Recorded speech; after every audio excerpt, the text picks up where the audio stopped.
Shrujana managed to do this. Shrujana would come back from minorly in tears and say, what story do I tell? Their situation is really bad. How do I say these things to a 6-year-old? How do I explain bonded labor to a 6-year-old? But she figured it out.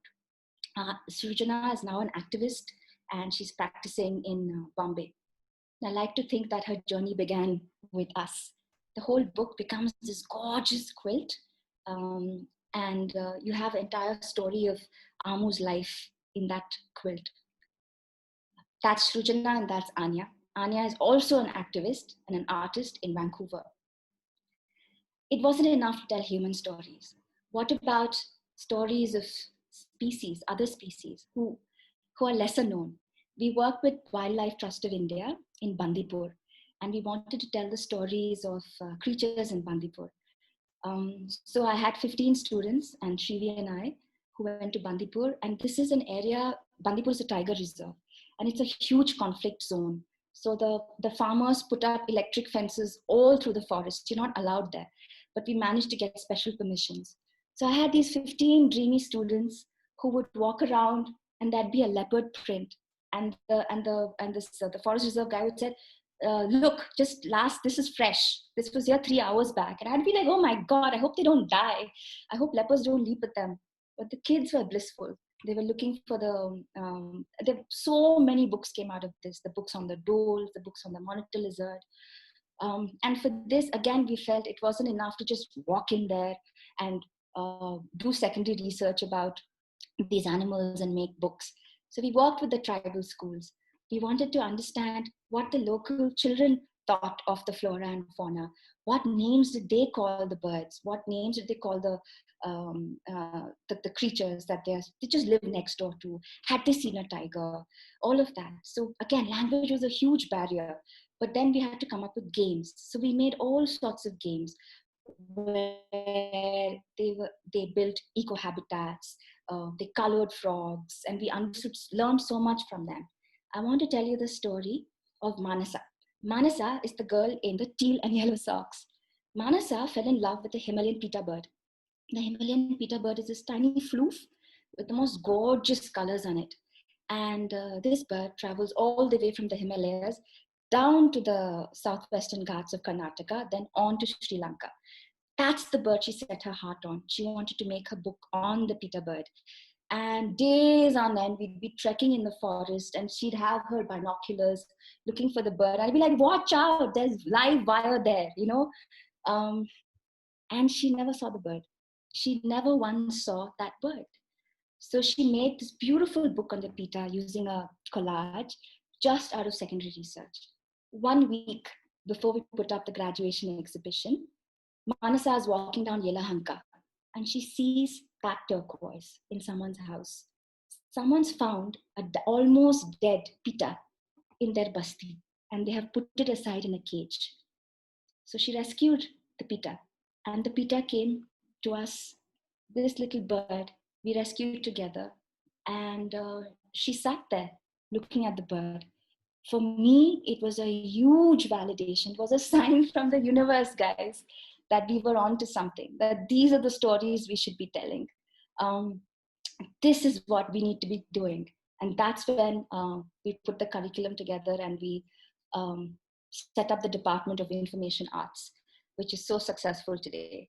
This was like the universe saying, you go, do it. These stories need to get out there. The peter bird came to you. Now, what more bigger sign do you want? This is a project that I really want to talk about. The clients thought it was a failure, but for me and the 8 girls who worked with me, it was transformating and the most successful project ever.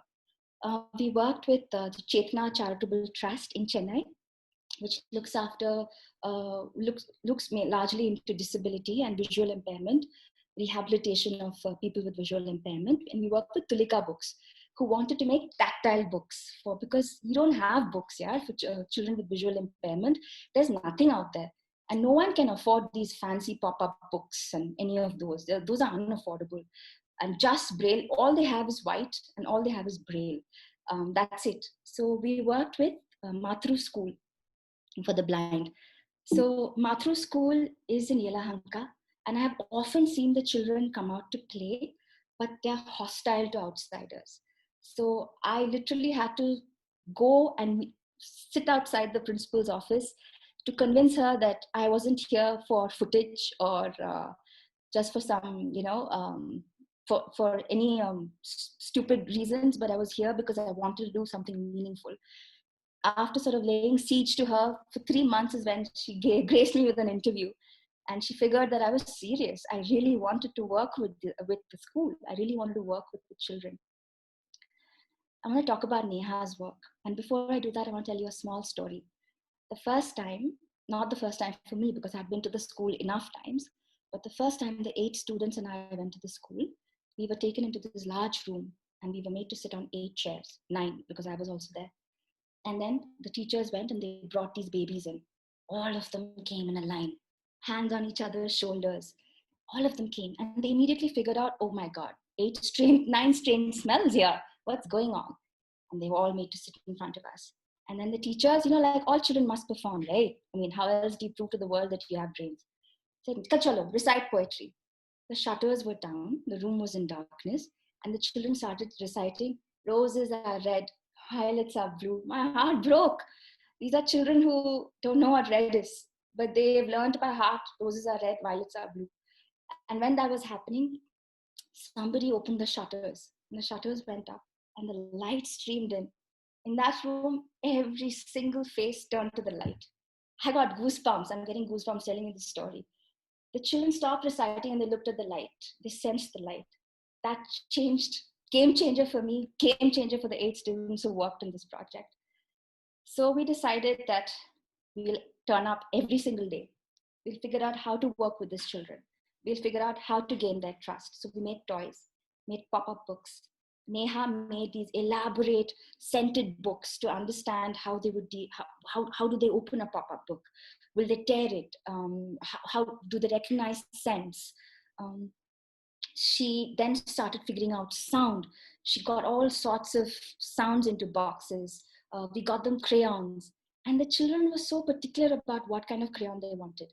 They would say, no, I want red crayon. And many of them had never held a crayon because, hey, why do they need a crayon, right? They're not going to, why do they need color? Yeah, so we brought in as many materials. We weren't allowed to get chocolates. We got fruits. They were just tearing things apart. There was musty every day. Neha just went in there every single day, got these children around them, all the girls. They would be like, Didi, when are Didis coming? When are the Didis coming? And she made this absolutely gorgeous book called Chingu's Ching Ching. Absolutely low budget. You need a guide to read it with a child with visual impairment. It also works for a child without visual impairment. It uses everyday objects like, oh, you can get keys, and this is what keys are like. That's what the sound it makes. So you just pick and choose the objects at home, and they echo the story of little Chingu. The reason we did this is because we were going really low cost, and everything was turning out to be expensive. Our budget was about 100 rupees to 90 rupees for a book. That's the budget we were going for. I want to talk about Pooja's work. Pooja just takes on every challenge. Um, she's one of those remarkable people who has no self-doubt. So I gave her a really hard challenge. I said, the hungry caterpillar, let's see if you can make that. She just went and gotten all sorts of materials and she made the hungry caterpillar. We took it to the children to test it with them. We were constantly testing.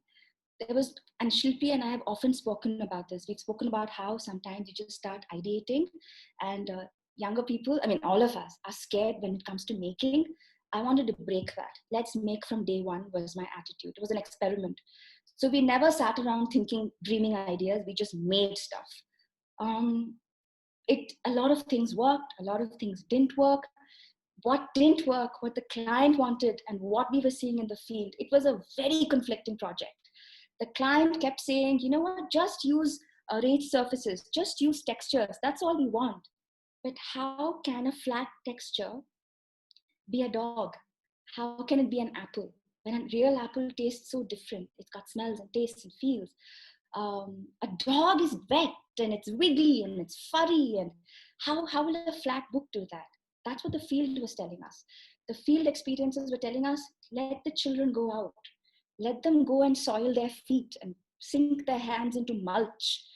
But the client was saying, hey, how's that possible? Not every teacher is going to take children out. And absolutely fair concern. So conflicted. Fail, fail, fail according to the client. Win, win, win, win according to me. I love these zones of confusion. I love these zones of conflict. That's where learning takes place. Pooja just iterated and iterated. She made this beautiful board game and she experimented with materials and textures. She even made really, really simple low-tech mats that the children could, because children with visual impairment are not confident enough to move. So not just play with your hands and sit confined to a table, she also made mats that you can jump and tell stories and squeak and squawk. A big, big hit with the children. Nupur did a whole tiled surfaces. You can permutation, combination, you can change it. Children with typical vision as well as children with visual impairment can play together, think up of their own challenges. Vyomika made this book for children with typical vision. It talks about a little child who has visual impairment who just wants to eat that mango. And she was stuck for the longest time. And she was like, I don't know how to do this. Until Junuka, you know Junuka. Junuka invited her home and said, why don't you meet some real babies? And Junuka was feeding her little one, Sarangi then. And Vyomika saw Sarangi being fed and the food flying everywhere. And then that's when she started taking crates of mangoes to the school. And the children were just loving the smell. They were painting with mango. And that's the story she chose to tell. That's been my work as a design educator, but there's a parallel life that I have led. When you're teaching, you often stop making because you have to be available, you have to be present, you have to listen, and your work lives through the work of your students. But I've tried to illustrate all through this, sort of keep that practice of drawing alive.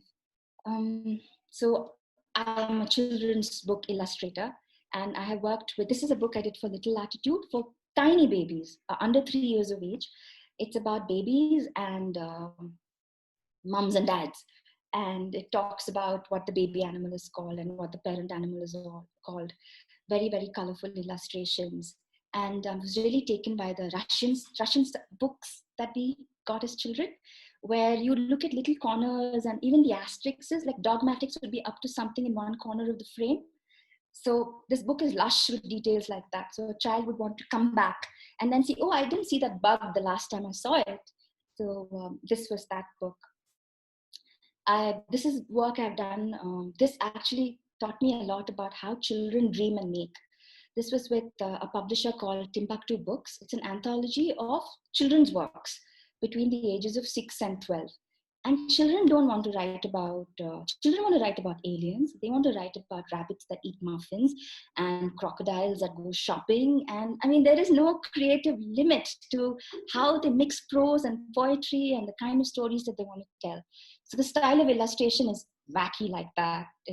I used mixed media and collage. And there's children who wrote about the earth, children who wrote about a cat who was in a lighthouse for some reason, and then used to eat the clouds. I just love the way children think. So these are some of the works from that. The dog on a paper boat that went blah, blah, blah. I mean, that was literally the poem. But hey, that's a beautiful idea that a boring adult like you and I may not think of. I worked with Clay, which is a daycare and preschool, very, very well known in Bangalore, and now I think in several other cities. This was when they were just launching, and I created the brand ambassadors for them. I created a whole bunch of books that are to be used in their classrooms. Sid and Sonia were the key characters that sort of saw this brand together. So that was the work I did with Clay. So Shilpi did mention that I'm a bit of a gender activist. So I want to tell you about this project that's been going on. I try to work at it whenever I can. It started with this image. That, ladies and gentlemen, is Theda Bara, also known as Theda Bara's original name is Theodosia Goodman. And she's the vamp from the silent era. She was the femme fatale. And this is typically the kind of role she portrayed, like a lot of bare skin. And that's Cleopatra. So that this image got me thinking about, God damn, why does Cleopatra have to be naked? She was a ruler, she was strong. So who's telling these stories? And why are we portraying women like this? What's going on? So I started researching closer home. And that's Draupadi, that's Raja Ravi Varma's Draupadi. And that's just after the when she was dragged into court. So there were only two stories of Draupadi. Draupadi, who was humiliated and disrobed, or Draupadi, the wife of 5 women. But no, I mean, there has to be more, right? This can't be the Draupadi I was reading about. I started reading Ira Mukoti. I started reading the works of I started Iravati Karve, looking back at Yuganta, reading whatever many hundred Ramayanas by A.K. Ramanujan. I started reading all of this to dig out alternate tellings. Where are these stories? And there are a lot of stories that women have written, songs that women have written, songs that about Sita, which talk about loss, which talk about beauty, which talk about cooking, which talk about childbirth. Beautiful songs. These are not the stories that are being told. That's Meera. I'm crazy about Meera. She was such a feminist. And I completely disagree with this image of Meera as the sant. I'm so bored of it. So I dig, and I saw Surpanakha, and I fell in love with her, the demoness. I mean, don't we love to call her the demoness? But I was like, why do we even have to call this woman a demoness? She just made a pass at a guy, like at the end of the day, and started a war at that. So I started looking at more and more images of Surpanakha, and I did not like what was happening. The fact that she was treated with so much violence. I can't bear violence against women. I mean, that gets me going. How can we forgive our greatest heroes such an act of violence against a woman? So I decided to write my own story of Surpanakha. It's called The Forest of Secrets. And I wanted to talk about what Surpanakha felt when she looked at Ram for the first time, and then what happened with her, and what's going on with her and Sita. And I didn't want it to be sort of an abstract fairy tale. So these are it's like Surpanakha keeps coming, but she's also the guiding force in the story. I also spoke to many women who were close to me to understand how they felt about bodies, how they felt about sexuality and desire. I collected stories from all these women and I wove them into this book. So there's a story of Lakshmi who helps at home, and she was 8 months pregnant when her husband abandoned her. And she doesn't need any man. For her, love is what she feels for her daughter. There's a story of a Canadian dancer who hated her body until she found Kathak, and then she dances with abandon now, and she's found a place back to herself. There's also the story of Amma and Appa, who are extremely brave. My father belongs to a very low caste. My mother is a high caste Brahmin. They eloped in the 60s. And there's their story. Their stories of desires, of women, unspoken desires. All of this woven into this book. I worked with a group of Kathak dancers for this to sort of to get the nuances of the mudras and their feet to be able to draw. And that's just I at some point I felt that just drawing was not enough, so I started stitching, because it's such a beautiful. Sometimes I wish I'd taken up textiles, and why did I take up film? I wish I'd taken up animation. I wish I'd taken up everything else, like product design also maybe. So I started stitching, and I started finding waste fabric and stitching birds. That is Shrivi, and we're both posing with a series I made called the Dawn Chorus, but we're actually discussing the master's curriculum, which we are creating from scratch while posing for Shrishti. The Dawn Chorus, I went about rummaging the bins from all the tailors in Yelahanka. I got scraps and I made a whole series of birds and a whole lot of bags that I gifted to friends. I started bird watching. I live in the boondocks in Bangalore. It looks like a post-apocalyptic universe. The HMT quarters are here. They're abandoned and nature's taken over. So it's like really creepy, but the most beautiful birds come here. So I started watching birds and I was like, I want to make birds. I want to have a bird on me. I've got one on me now. I started stitching birds It was like it was meant to be. Chidiya, right? Um, yeah, it just made me so happy. The shittiest day, I stitch and I feel better. And people started writing to me and saying, Kavita, can you make me my soul bird?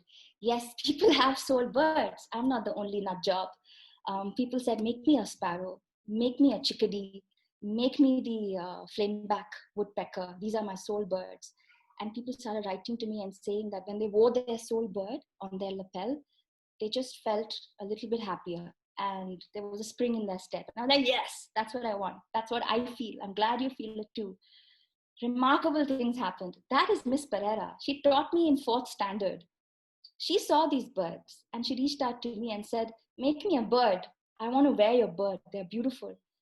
Miss Pereira got in touch with me after 30, I don't know, 35, do the math, years. And that's Neha, Sukhasha's daughter. She got in touch with me out of the blue and said, make me a little bird.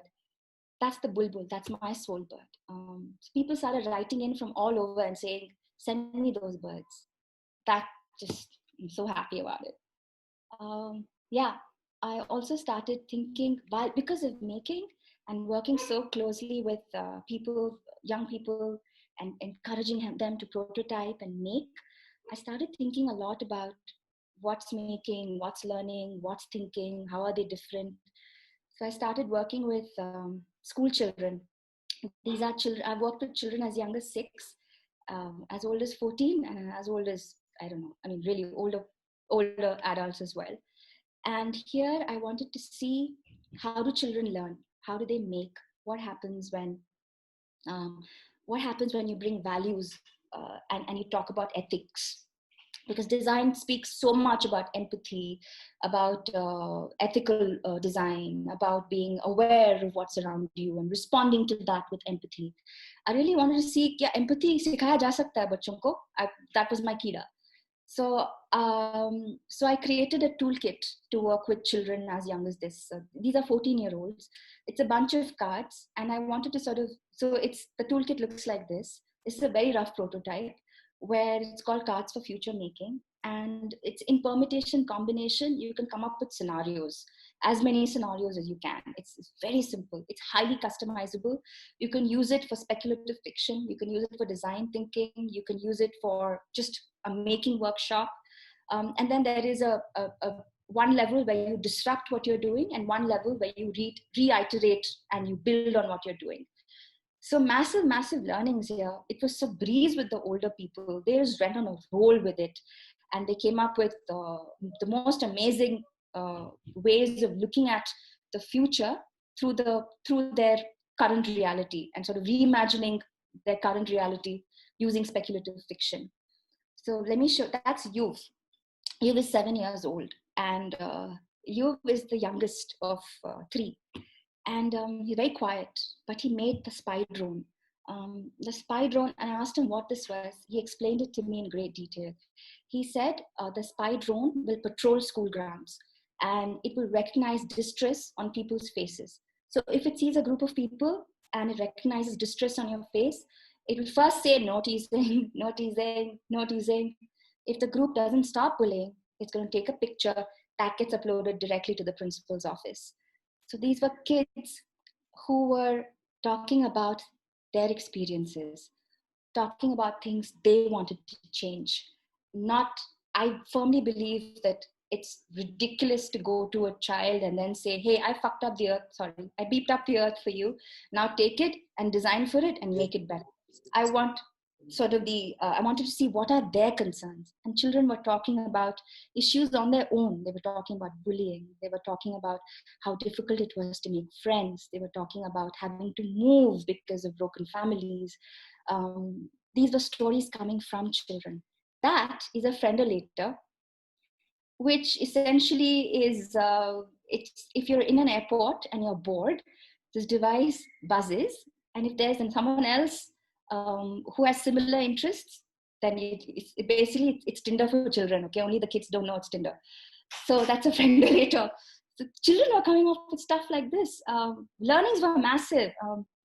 children don't want to collaborate. You're 6-year-old, I mean, all this co-create and collaborate and work in a team, and design is all about working together is not going to sell to a 6-year-old. They were fighting over crayons. I mean, forget collaborating over an idea. Um, Embellishment was important. Like pom-poms had to be stuck and borders had to be made. Patterns were really important to them. It was important to decorate. They would use every material I got. My table would be empty. With the adults, it was the absolute opposite. They were so comfortable and writing, and nobody would go near the materials because they had so fearful of making. So I really learned that one, visual literacy is something it's a language to be learned. Material literacy is a language to be learned. And somehow as children, we're born with it, but as we grow older, we lose it. So now I'm in the business of trying to get adults to find that back. We're lucky, most of us, we went to design school and we've still got a grip on it, I think, but that's not the case for a lot of people. That's what the cards look like. I'm just going to jump through because I think, from this, I took my work to corporates as well. I worked with school teachers, primary school teachers. I worked with NGOs, did a whole bunch of workshops, adapted it to the sprint format, did real-time industry problem solving, but that's not what I want to focus on during this talk. But a large chunk of my work for the past 2 years was under a company that my business partner and I, a friend of mine, had created called the Think Factory. We're in the process of winding that up because we decided to go in different directions. But we worked with healthcare tech, we worked with social enterprises, we worked at IIM Bangalore. I'm going to IIT Bombay next, online avatar, bringing in critical thinking to the Tata Fellows there. So that's another branch of work that's going on in parallel. I won, okay, this is full, forgive me for this one frame, but I did my master's at Shrishti, as the work that you saw with the sort of working with children across age group of learning and making. And I won an award for excellence. That's Geeta Narayanan. So, sorry for one proud moment slide. I went back to NID to teach foundation, full circle. I went back after 19 years, I think. A lot has changed. Some of you who haven't gone back in a long time foundation studio doesn't look like the way it does. It's 4 classrooms, 120 students who are addressed over a mic. And then there are 8 faculty member teams.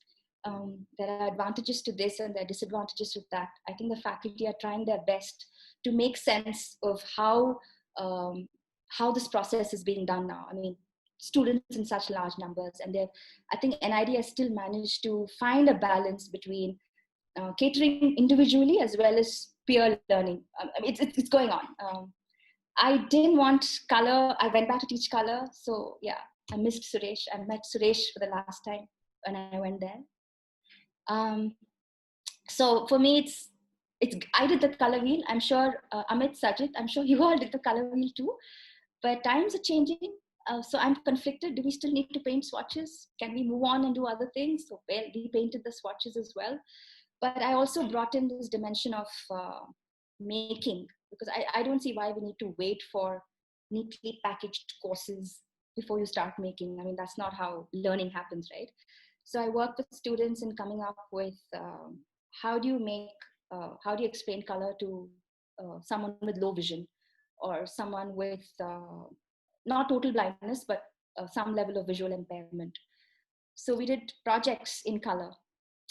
They're all, I think, in second year now. I'm not sure. We had a whole lot of fun as well, goofing around the lawns, and we made a whole bunch of tic-tac-toes. We're playing with color, playing with texture, trying to see if we can apply the learnings of the color course right then and there, rather than wait for a design process course to be offered to apply those learnings. So that was something that I was trying at NID. What am I doing these days? I am drawing every day, and I teach online now, and I'm pretty much booked for my course that I take every month. 1 or 2 weeks a month is when I teach online. I found my way back to illustration, and it makes me happy. I was telling Sajid the other day that I cannot draw gore and blood and skull. वो होता नहीं है. If I pick up a pencil, ऐसा ही, this kind of stuff comes out. Animals and harmony and maybe I'm hoping for an alternate world. Maybe I'm hoping for some sort of peaceful coexistence. Especially now during the pandemic, the idiots have crawled out of the woodwork. So I just want to retreat to some sense of peace. This is some of the work that I've been doing. There's something beautiful that one of the participants of the course I did last week told me. Something that I do in this course is that we revisit a childhood memory and we draw that childhood memory together. Now, not everybody's childhood is candy and unicorn and fluff. Some people have hard childhoods. So this young girl told me that drawing her story, claiming the narrative, and retelling it in her own way helped her heal from childhood trauma. And she's very happy that she's an illustrator. So I think, that made me happy. That's it, guys. Thank you for listening, y'all. That's amazing. Kavi. Wow. Amazing. Fantastic work. Brilliant. Thank you. Okay, I have done many brave things in my life, but there are two brave things I'd like to talk to a bunch of British ladies. This was when I was in London and I was helping Ekta with her workshop. And Ekta gave me the task for some reason, the girl who drinks coffee, to make tea during the break time. So I literally will make tea, and there are these 6 British women of certain age that I served tea to. And I'm sure my tea tasted like shit. That was the bravest thing I've done. This is the second bravest thing I've done, presenting to you guys who, thank you for listening. No. I differ. Kavi, can I butt in for a bit? Who's button? Yes. Kavi, with your permission. Okay. So I have known this, hi baby. I have known this girl for a crazy long time, and I just want to ask you 2 things, Kavi, and it's a very big platform. All people we love and know, but here I go. So, I've always told you that you have shifted gears within yourself so much that I almost don't know the person I first met. What goes on when you do that? I can give so many examples. You couldn't walk into Kavi's room with chappal, but she has like a dog baby now. I don't know how that shift happened. She could burn a hole into you with her eyes if you said you're going to eat chicken, but now I call her for my bolognese recipe. So I'm just wondering what happens, Kavi. How do you shift gears so insanely big, in such a big way? How do you do that? Well, I honestly didn't know I was doing that. But now that you mention it, I think I like learning.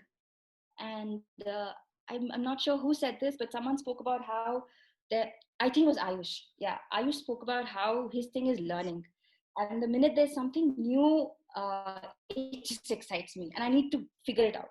I need to. And I've changed a lot. I have 2 dogs, and And you I can can't wear white or black. I'm covered in floof, like literally. But do you remember that nobody could even bring the chappals in? A human being couldn't step into your room with chappals. I think this is coming from that hurt from there, Kavita, that chappal thing she wanted to wear.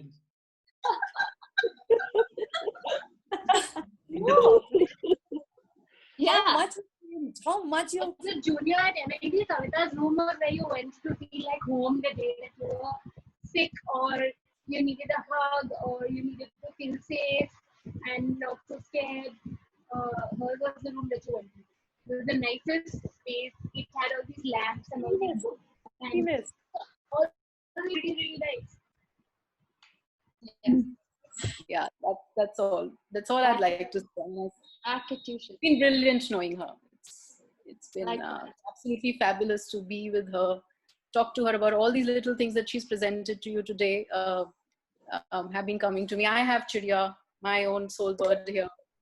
And I think I have the luxury of receiving annual handwritten notes and cards from her. So yeah, I'm a happy kid. We're all jealous now. Thank you. Thank you.